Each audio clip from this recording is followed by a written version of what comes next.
सबसे पहला टॉपिक है आज का फॉर्मल चार्ज। बात समझ में आ रही है? तो फॉर्मल चार्ज ये बोलता है कि किसी भी पॉली एटॉमिक मॉलिक्यूल में फॉर्मल चार्ज ये कहता है किसी भी पॉली एटॉमिक मॉलिक्यूल में, आज डेट है 24 दिसंबर 2024।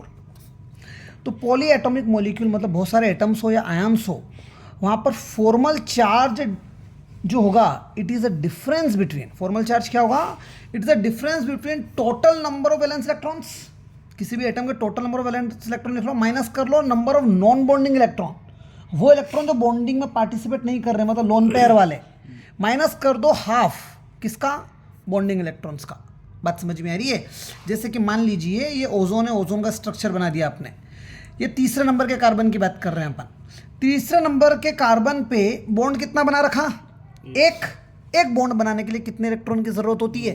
दो। सो यहां पर बॉन्डिंग इलेक्ट्रॉन कितने हो गए? दो। नॉन बॉन्डिंग कितने हो जाएंगे? 1 2 3 4 5 6। सो और ऑक्सीजन का एटॉमिक नंबर कितना होता है? ऑक्सीजन का एटॉमिक नंबर 8। तो इलेक्ट्रॉनिक कॉन्फ़िगरेशन कितना हो जाएगा? 2 6। तो वैलेंस इलेक्ट्रॉन कितने हो गए? 6। सो पहला ये आंसर मिल गया आपको। वैलेंस इलेक्ट्रॉन कितने मिल गए? 6। नॉन बॉन्डिंग कितने मिल जाएंगे? जितने इलेक्ट्रॉन आपको ऊपर दिख रहे हैं। समझ में आ रही कि नहीं आ रही है बात? और बॉन्डिंग इलेक्ट्रॉन कितने हैं? एक बॉन्ड है तो 2। सो इसकी जगह हम 6 लिखेंगे, इसकी जगह हम क्या लिखेंगे? 1 2 3 4 5 6 ही लिखेंगे, माइनस हाफ किसका? बॉन्डिंग इलेक्ट्रॉन का। बॉन्डिंग इलेक्ट्रॉन 2 थे आपके पास, तो 6 से 600 कैंसिल हो गया, माइनस हो गया, 2 से 2 जाएगा तो 1 बचेगा, माइनस का आंसर आ रहा है, इसलिए इसके ऊपर आपने चार्ज क्या लगा रखा है?